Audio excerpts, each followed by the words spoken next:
sit there and I think about trying to get out. It's one of those things I don't think I ever can, because I'd never be able to relinquish control. If you let somebody else farm your ground, you have to let them farm it. You can't go out there and tell them how you want it done. I can't say I've never thought about hanging it up. I mean, it's very emotionally taxing. You get on such a roller coaster of emotions, and you got so much riding on everything you do that, yeah, I mean, it can be a struggle, especially when things aren't going well. You get bad weather events or bad marketing events or anything like that, and sure. The sucky part about farming is you can't get out when it's sucky, because who would come do it? You couldn't make me rent more ground. I don't want any more. I'm losing money on every acre. Why do I need any more? So you're kind of trapped inside that system. When times are good, you don't want to get out because you're making money and it's fun. I don't know what else I'd do in life. The same strengths that my employees have would be my weaknesses. I'd speak my mind. I'd be seeing things my own way, and a lot of guys don't have room for that in their operations. They just want to hire a heartbeat. Get out there and do what I told you. Well, what you're doing is wrong. So I don't think I'd last very long. I'm not emotionally ready.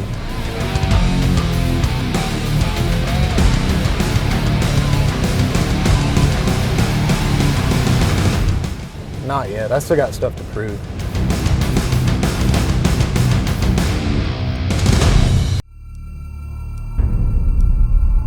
This is Corn Wars. Okay, I think we're ready to move. No, nothing works. Corn Wars, so we'll be duking it out. That's right. So we're kind of down until we figure out what's going on here. I guess it's what you say, it's in your blood.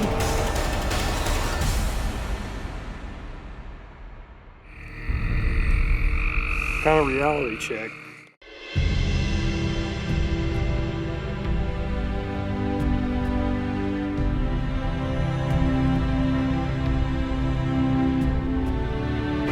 We've gotten, probably one good week's worth of work in planting-wise since you guys were here last. And that's very unusual for us. Normally, we'll get some rain this time of year and it may shut us down for a day or two, but there's just been weeks where we've been sitting here doing nothing, and that really is pretty frustrating. I don't know how those guys back east deal with it.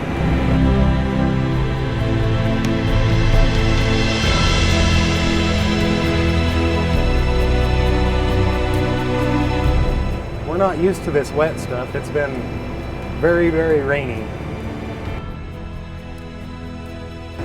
Like this field here, we were trying to plant it and it was way too wet. And this was soybeans last year, and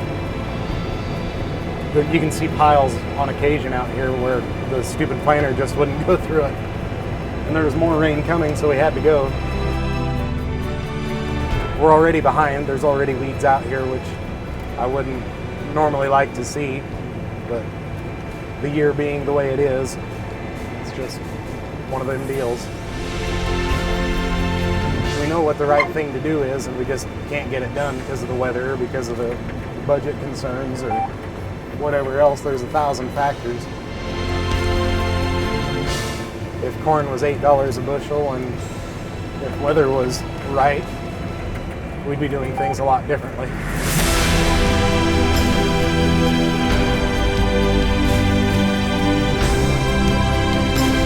On irrigated ground, it'll take $800 an acre to get it through harvest, input cost. So you got to grow a bunch of bushels to cover that. The reason you spray crops is to help avoid some of the stress that comes from having weeds.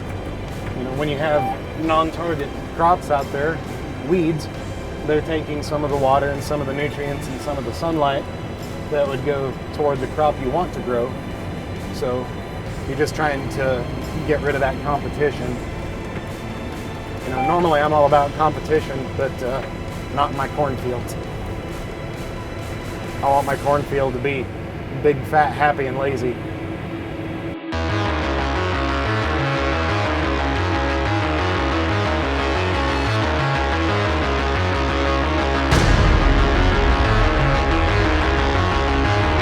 Can I get a what? Holla if you hear me.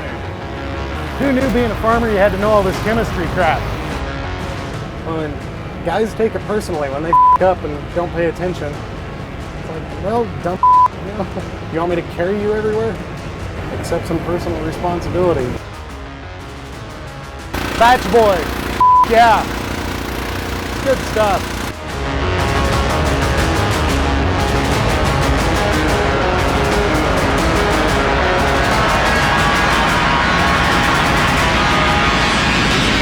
If a guy's gonna be trying to emulate some other farmer, you know, like basketball players want to be LeBron James or Michael Jordan, something like that. If you're a farmer, you want to be like David Hula. He's just a good dude.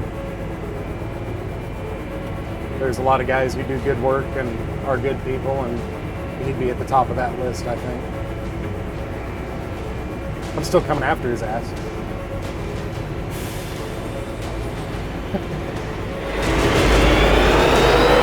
That's right.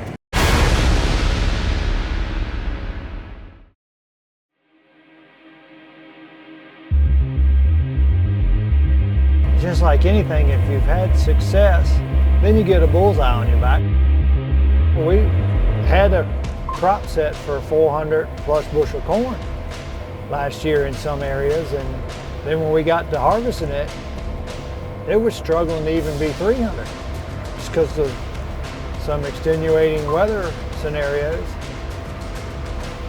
And you don't want to blame weather, but oftentimes weather is a reason you have shortfalls.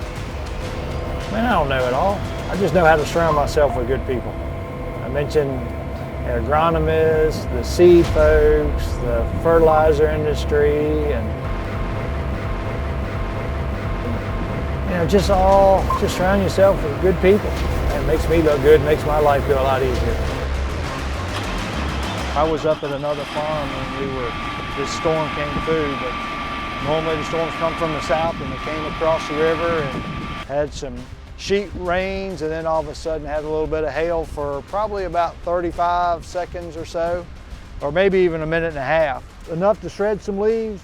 You know, this isn't quite as bad as we have another field that looks a little bit worse. Fortunately, seems like it didn't hurt the growing point, and I don't think it looks like it bruised any of the stalks. So with some fungicides and some other products, I think we can revive this crop to get some potential. So one of the things that we've done is not a trick, not a secret, give it all the benefit we can just to get it past this little wounded stage. As long as we have adequate nutrients, then is when we want to focus on our micronutrients. You just don't want to not have what you need.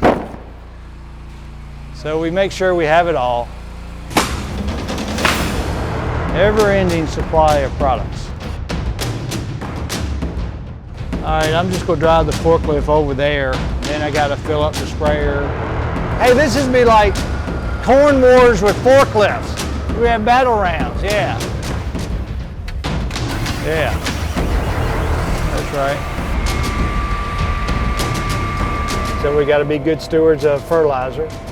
We don't like to broadcast any nitrogen. So most all their nitrogen goes out either through the planter or in the growing season when the crop can utilize it.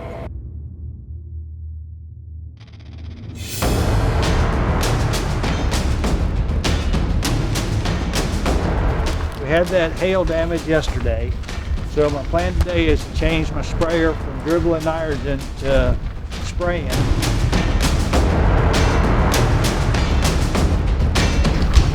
Hoses off. You want some of these caps? Just make sure the black piece is on there when you pull it off. So I want to spray some products on the damaged hail just to give it a chance to get its act back together. And I've run water through the machine so we don't have pesticides on it.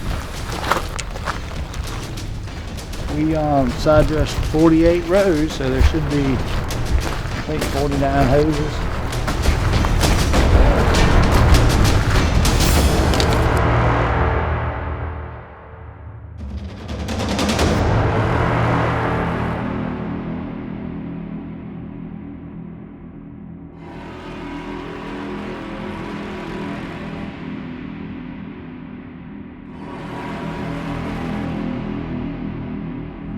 10 years ago, you know, we were starting to see 300s, and if you said we'd have been picking 400 or 500, I'm like, man, no way.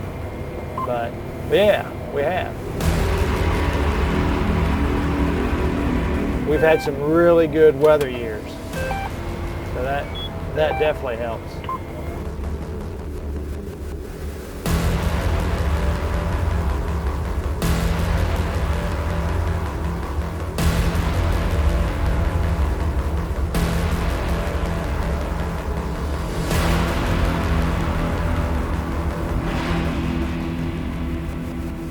When we started off this year, you know, things were right. We started on the 13th of April, probably not the best day to think of, 13, but you know, we were warm, we were dry enough, and we got it, and the corn came up 7 days.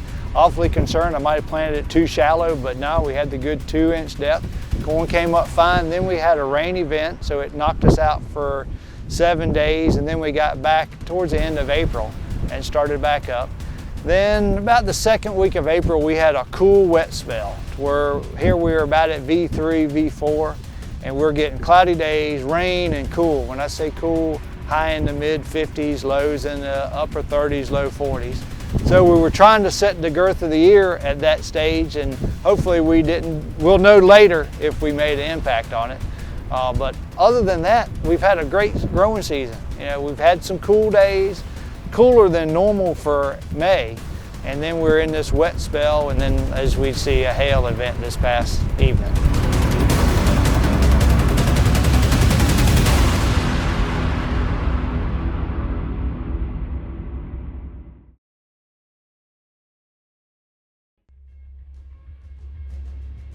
Yeah, we'll go look at some new things.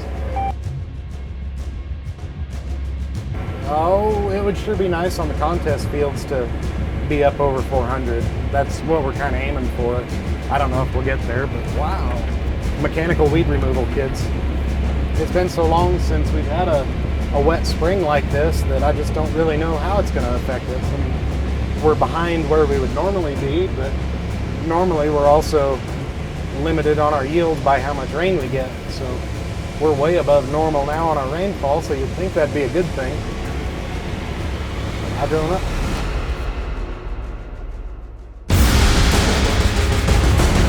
If I knew the future, I wouldn't be doing this for a living, I can tell you that.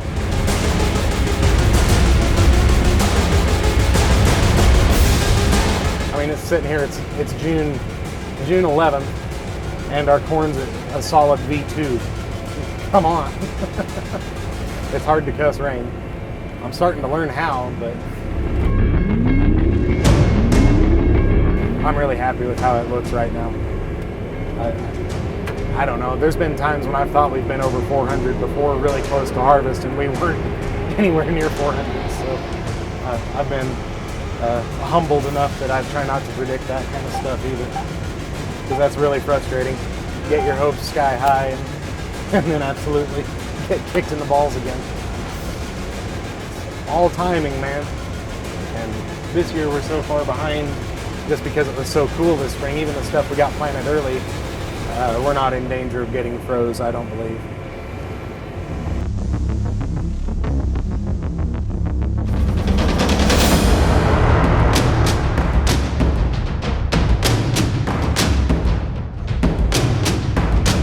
One of those things, normally when a guy's aiming for a contest field, you want to get it in as early as possible so that it's got all the chance to gather all the sunlight it can.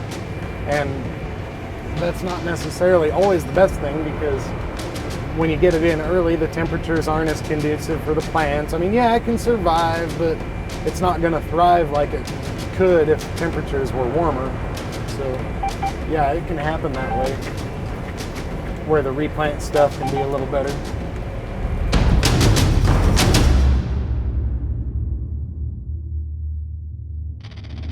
Yeah, there's a lot of things make a guy want to throw his hands up and say F it, because like right now, everything we do, you're guaranteed to lose money on unless you just happen to be the world's best marketer.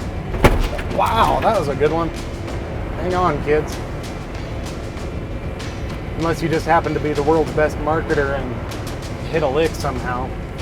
But with prices the way they are, it's almost impossible to outgrow your break even. So yeah, that really weighs on a guy after a while. It's been a year and a half, 2 years of this, and there's a lot of guys chewing through a lot of equity just so they can keep doing what they know how to do.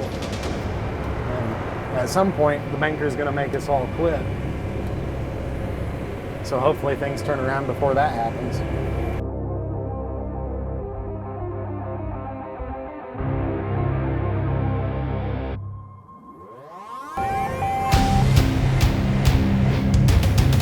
Dirt in the booms, kids. That's what you want to see. As a public service to everybody watching this, try not to buy any of my used equipment. I don't try to be hard on it, it just happens. I want to win by Mother Nature David Hula. Come on, Hurricanes.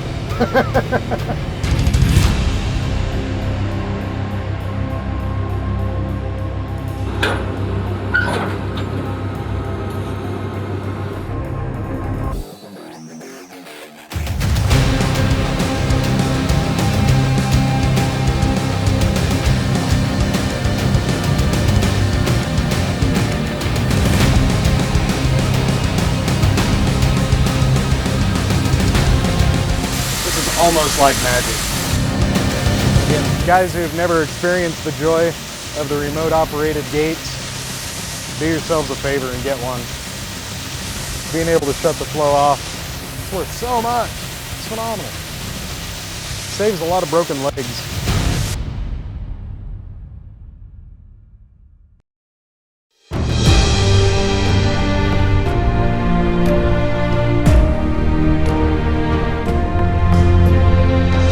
Corn is,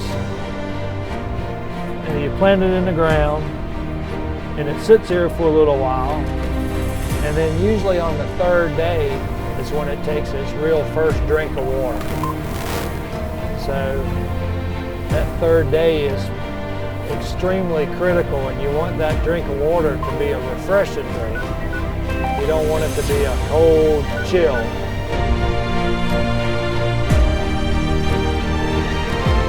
Like to plant when conditions are right, because we have planted particular hybrids when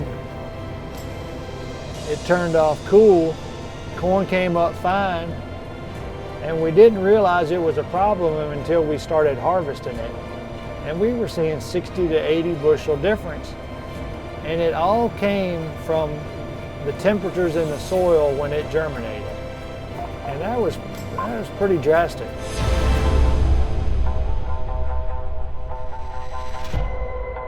That's right. We're ready to rock and roll. Take two. You know, you were talking GDUs, man. We need heat to get the corn to come out of the ground in a hurry. I mean, weather is extremely important, one of our bigger challenges. You know, my dad always says Mother Nature's gonna win. We just try to understand it and then understand what we need to do to work with it. That's right. I'm one to pull tissue samples every Monday morning, just religiously, from the time that corn has its first true leaf on it. So we all have different challenges in how we address them. It's kind of good to have growers that you have some kind of rapport with, and in different regions, and then, you know, if you have a grower that you can work with that's further along in the growing season, that even helps more, because then they may come across a technology or a trait or a product that might work or might not work, and then they can help steer you in the right direction.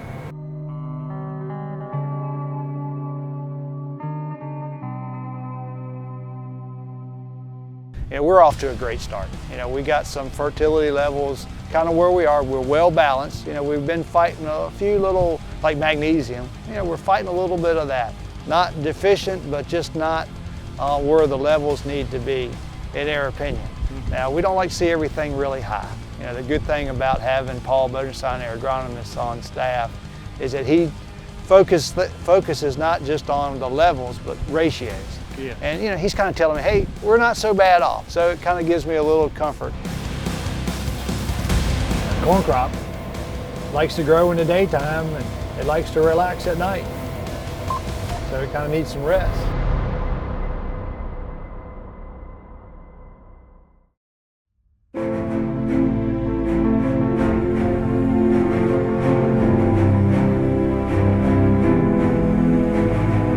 We're at our NCGA corn plot for 2017. We call this field the South State Line.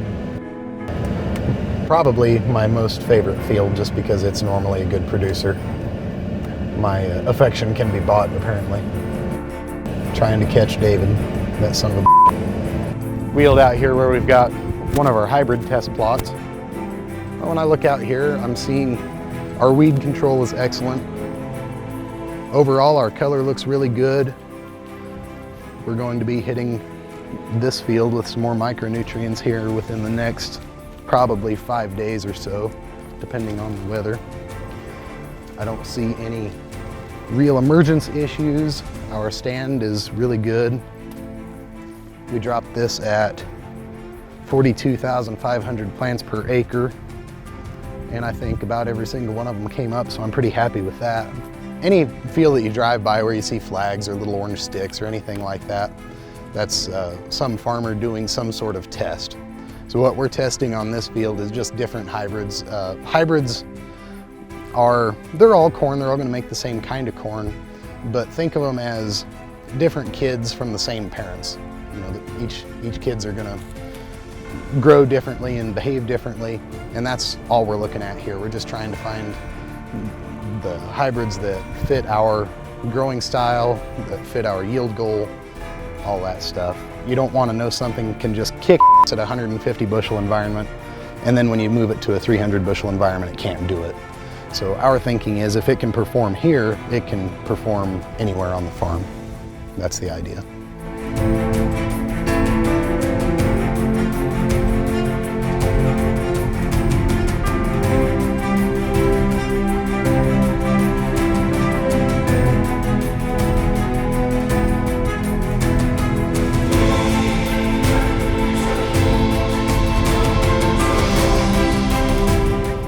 I want to go fast.